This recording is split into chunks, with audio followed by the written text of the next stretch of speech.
आज मध्य प्रदेश में भाजपा का कार्यकर्ता महाकुंभ, जुमलों का महाकुंभ निकला। प्रधानमंत्री ने शिवराज के नाम और काम दोनों से कन्नी काट ली। 18 साल में मध्य प्रदेश भाजपा सरकार द्वारा लागू की गई एक स्कीम का नाम भी नहीं गिना पाए प्रधानमंत्री।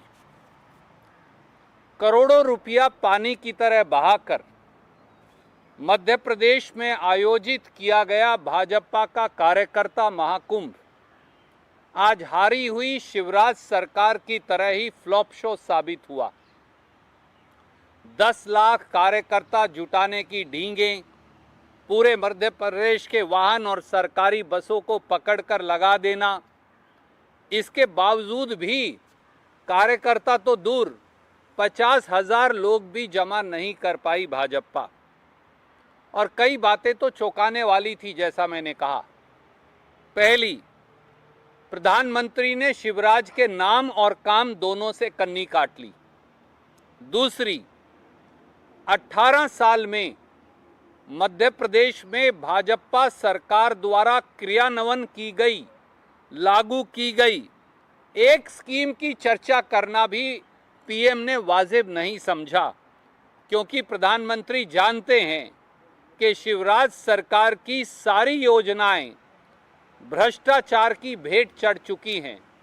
और तीसरा, आयोजन के मंच पर दो झूठे नेता एक दूसरे की झूठ पर तालियां बजाते रहे और मुंगेरी लाल के झूठे हसीन सपने गढ़ते रहे कि किसी तरह से मध्य प्रदेश की समझदार जनता भ्रमित हो जाए। मध्य प्रदेश के 8.5 करोड़ लोग प्रधानमंत्री के भाषणों के झूठ और शिवराज सरकार की जनता से लूट का जवाब जानना चाहते, और उसके 5 पहलू लेकर मैं आपके बीच में सिर्फ उपस्थित हूं। प्रधानमंत्री ने 18 साल के वोटरों की चर्चा की। पहली बार के युवा वोटरों ने 18 साल की भाजपा सरकार में क्या देखा? प्रधानमंत्री ने कहा कि पहली बार वोट दे रहे लोग, उन्होंने मध्य प्रदेश में तरक्की देखी है, पर सच क्या है? मध्य प्रदेश के युवाओं ने पिछले 18 से 20 साल में व्यापम घोटाले में 23 प्रकार की भर्ती परीक्षाओं में 1 करोड़ नौजवानों के भविष्य को बर्बाद होते देखा। लाखों युवाओं ने पटवारी भर्ती परीक्षा में 15-15 लाख का पेपर बिकते देखा। डीमैट और नर्सिंग कॉलेज घोटाले में 3 साल से जहां पेपर नहीं हुए, अपना भविष्य बर्बाद होते देखा। शिक्षा की बर्बादी का यह मंजर भी देखा कि 18 साल के बाद, भाजपा सरकार के शासन के 18 साल के बाद 26,000 सरकारी स्कूलों में मध्य प्रदेश में बिजली का कनेक्शन नहीं। 29,000 स्कूल पर ही ताला लगा दिया, बंद हो गए, और 9 लाख विद्यार्थियों का एनरोलमेंट खत्म हो गया। 18 सालों में 19,000 बेरोजगारों और छात्राओं की आत्महत्या का मंजर देखा। मध्य प्रदेश में 18 से 23 साल के 70 लाख नौजवानों की बेरोजगारी देखी, और मध्य प्रदेश में 18 सालों में सबसे बड़ा SC, ST, OBC छात्रवृत्ति घोटाला देखा। दूसरा पहलू, उज्ज्वला बहनों की बहुत चर्चा हुई। जो उज्ज्वला बहनों के घर में उन्हें चूल्हे के धुएं से अंधकार में भर दिया। प्रधानमंत्री उज्ज्वला बहनों की चर्चा तो करते हैं, पर ये भूल जाते हैं कि मध्य प्रदेश में 82 लाख उज्ज्वला बहनों में से 44 लाख उज्ज्वला बहनों ने पिछले साल मोदी और भाजपा निर्मित महंगाई के चलते एक सिलेंडर भी नहीं भरवाया। 18 लाख उज्ज्वला बहनें इसके अतिरिक्त ऐसी हैं जिन्होंने महंगाई के चलते केवल एक सिलेंडर भरवाया। यानी 82 में से 62 लाख उज्ज्वला बहनों के घरों में धुआं भर के आप उज्ज्वला बहनों की बात करते हैं। आयुष्मान की बड़ी चर्चा हुई, प्रधानमंत्री ने उसकी तारीफ की।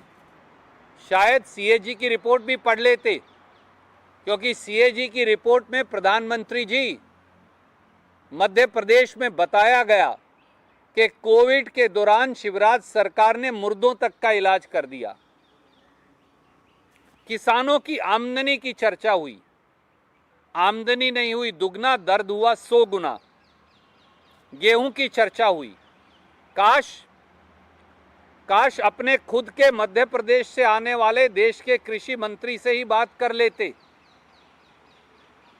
Parliamentary standing committee on agriculture ने कहा कि मध्य प्रदेश देश के 4 राज्यों में से एक है जहां 2015-16 के मुकाबले किसान की आय कम हो गई और मध्य प्रदेश में अब किसान की आय 23 रुपया प्रतिदिन है। ये हम नहीं कह रहे, ये उनकी सरकार कह रही है। एक तरफ करोड़ों का आयोजन हो रहा था, दूसरी तरफ हजारों किसान अपने कपड़े उतारकर अर्धनग्न प्रदर्शन निमाड़ के अंदर कर रहे हैं, क्योंकि मुआवजा नहीं मिल रहा, फसल नष्ट हो गई। 18 साल में मध्य प्रदेश में 20,000 किसानों ने आत्महत्या कर ली। सीएजी रिपोर्ट ने बताया कि किसानों के मुआवजे को नोएडा के बैंक खातों में जमा करवा घालमेल कर दिया। और 5वां पहलू है आदिवासियों पर अत्याचार, दलितों से नहीं दरकार और ओबीसी हकों का बंटाधार। ऐसी रही शिवराज सरकार। आदिवासी और दलित अत्याचार में मध्य प्रदेश देश में पहले पायदान पर है। भाजपा नेता दिन दहाड़े दलित आदिवासियों पर पेशाब करते हैं या फिर जो 2 दिन पहले हुआ, बीच चौराहे उनको फर्श पर लिटाकर उनके सर पर चप्पलें मारते। 3,22,000 आदिवासी पट्टे निरस्त हो गए। ओबीसी वर्ग से 27% आरक्षण छीन लिया और दलित, आदिवासी और ओबीसी का पैसा ही खर्च नहीं किया। आज उम्मीद थी कि प्रधानमंत्री महाकाल में जो आकंठ भ्रष्टाचार हुआ है शिवराज सरकार द्वारा, उस पाप की माफी अवश्य मांगेंगे और प्रायश्चित का प्रण लेंगे। पर प्रधानमंत्री का कार्यक्रम केवल जुमलों का महाकुंभ बनकर रह गया। कोई सवाल आप पूछना चाहें तो स्वागत है। कांग्रेस जो है पार्टी वो ठेके पर चली गई है और अर्बन नेशनल ने उसका ठेका ले लिया है, ये पार्टी खत्म। पूरे मध्य प्रदेश के भविष्य को ही शिवराज सरकार ने ठेकेदारों की से मिलकर भ्रष्टाचार की बलि चढ़ा दिया। काश प्रधानमंत्री महाकाल के ठेके की बात भी कर लेते, जहां मूर्तियां हवा में गिर रही हैं। जिन्होंने भगवान को नहीं बख्शा वो किसको बख्शेंगे? प्रधानमंत्री शायद इशारा शिवराज सरकार की तरफ कर रहे थे और गलती से बात कांग्रेस की कर रहे थे।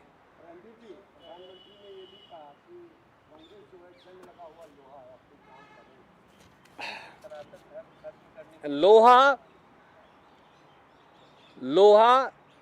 कांग्रेस का लोहा इतना मजबूत है कि कुछ बात है कि हस्ती मिटती नहीं हमारी, सदियों रहा है दुश्मन दौरे जमा हमारा। प्रधानमंत्री जी, कांग्रेस का जो लोहा है उसने इस देश को मजबूत किया है, इस देश को बनाया है, इस देश की संरचना की है। हमें चीन से लोहा लाकर मूर्तियां बनाने की ज़रूरत नहीं पड़ती। कांग्रेस ने कुर्बानी के लोहे से इस देश को सींचा है, सींचा था और सींचती रहेगी।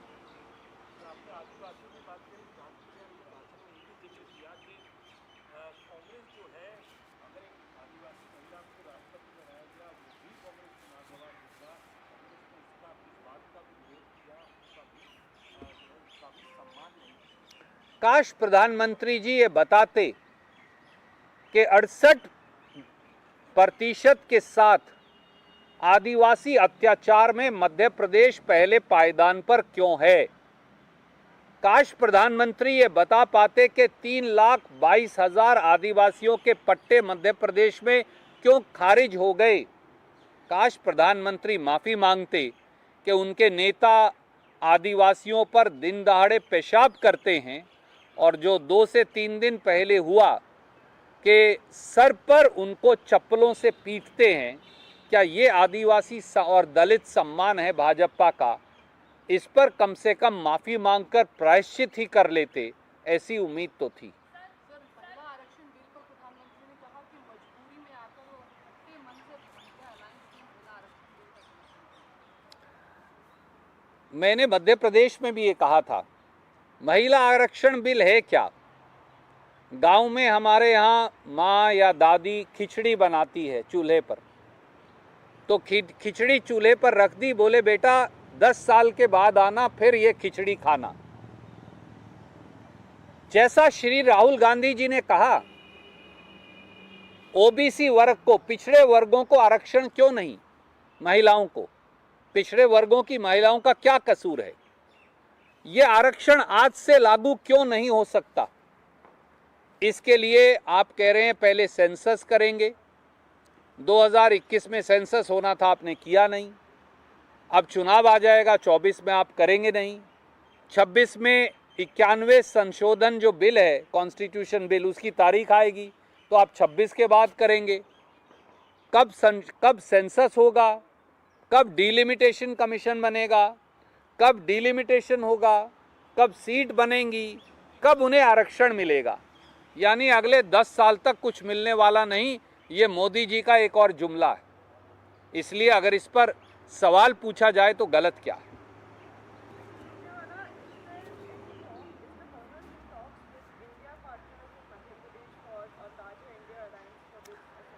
आई थिंक हमने ये पहले से ही कहा है कि मध्य प्रदेश में कांग्रेस अपने बलबूते पर चुनाव लड़ने में सक्षम है और हम अपने बलबूते पर ही चुनाव लड़ेंगे। समाजवादी पार्टी के लिए कुछ सीटें देने की तैयारी है? अभी तक इस प्रकार की कोई बात चर्चा नहीं हुई। ज़रूर श्रीमान कमलनाथ जी से उनके नेता इन टच हैं। इस पर अगर कोई आगे बात बढ़ेगी तो हम आपको सूचित करेंगे। सर, आज एक और अभय चौटाला, सर इंडिया के तमाम नेताओं को अभय चौटाला ने देवीलाल की जयंती पर बुलाया था। मल्लिकार्जुन खड़गे साहब से वो मिलकर गए थे, न्योता भेजा था। तो कांग्रेस क्या उनको इंडिया लाइन पर लेने की तैयारी में है, या कांग्रेस का कोई वहाँ जाना था, गया नहीं? देखिए, मैं तो कर्नाटक और मध्य प्रदेश का प्रभारी हूँ, उससे आगे की मुझे कोई जानकारी नहीं। आप लग रहे हैं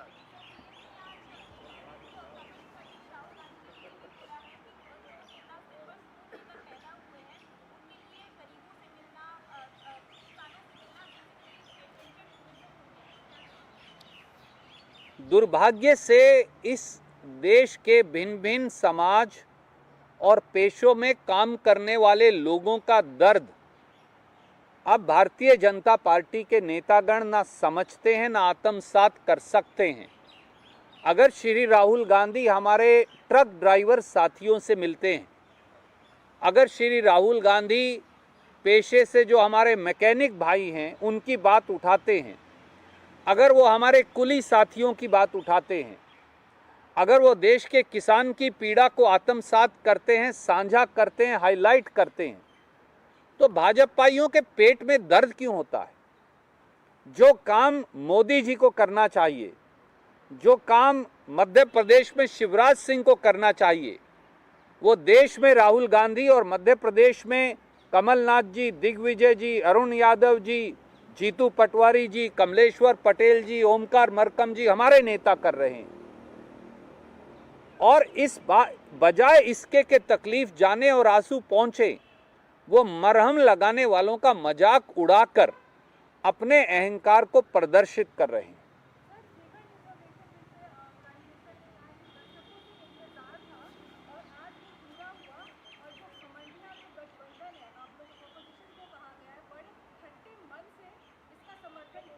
जी, मैंने इसका जवाब दिया, मैं फिर दोहरा देता हूं।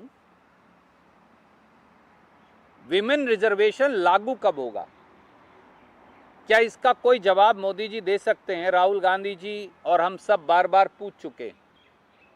कोई तारीख बता दें, 2025, 2029, 2035, 2040, कोई तारीख तो बता दीजिए।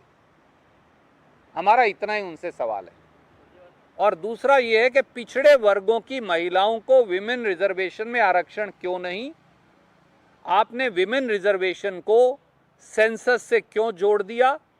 डिलिमिटेशन से क्यों जोड़ दिया?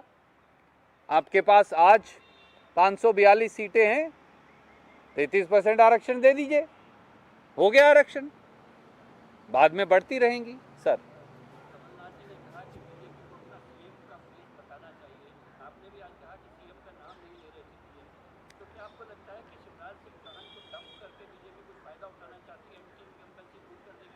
देखिए, भारतीय जनता पार्टी को एक बात साफ है और प्रधानमंत्री आज उसका इशारा कर गए।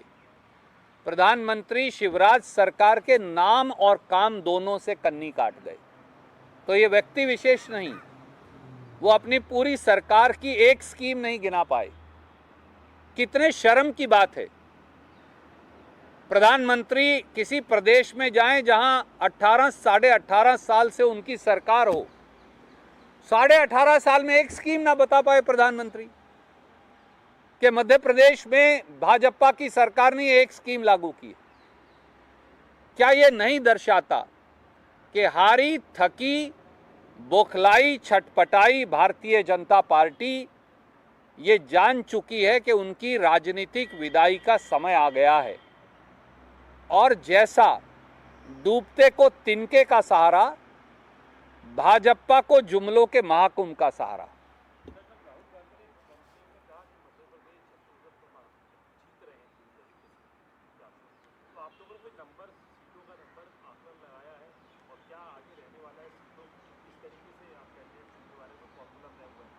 माननीय राहुल गांधी जी, आदरणीय खड़गे साहब, उनका मार्गदर्शन, उनका नेतृत्व, उनकी दृष्टि, उनका रास्ता, वो हम लोग, वो मध्य प्रदेश हो, छत्तीसगढ़ हो, तेलंगाना हो, राजस्थान हो, वो अन्य प्रांत हो, हम उसे लागू कर रहे हैं ज़मीन पर।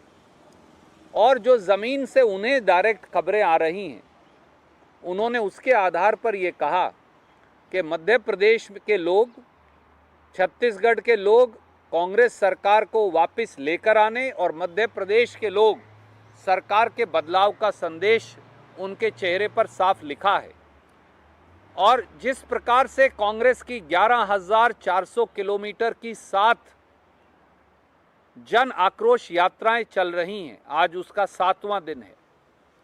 उन जन आक्रोश यात्राओं में उमड़ती भीड़ ने यह साबित कर दिया है कि ये आक्रोश अब एक सुनामी का रूप धारण कर चुका है, जो भारतीय जनता पार्टी को उखाड़कर बंगाल सागर के अंदर फेंक कर आएगा।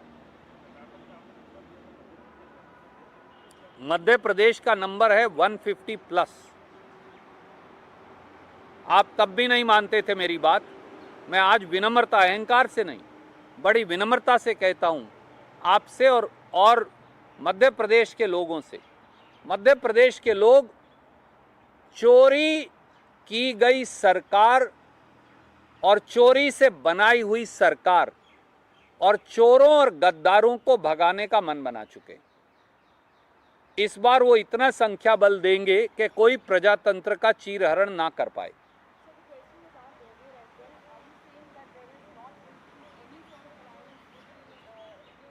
Ma'am, I think I have made myself extremely clear. The Congress party is capable of fighting all 230 seats on its own. The rest of the call has to be always taken by Shri Mallikarjun Kharge ji and Shri Rahul Gandhi ji. They, in consultation with Shri Kamal Nath, Shri Govind Singh ji, our leader of opposition, will take an appropriate call if needed.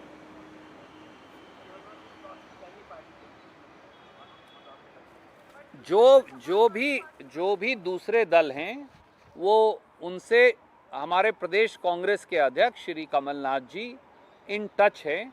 जब भी कोई उस पर बदलाव आएगा आज की परिस्थिति में, तो हम आपसे साझा करेंगे। As on today, we are ready to fight all 230 seats, but whatever Kharge ji and Rahul Gandhi ji will guide us, and finally it will be decided in consultation with our PCC president, leader of opposition. We will move forward as they guide us. Sir, मैं मध्य प्रदेश से बाहर टिप्पणी करने के लिए अधिकृत नहीं हूँ। गृह राज्य क्यों नहीं कर रहे आप? गृह राज्य बड़ी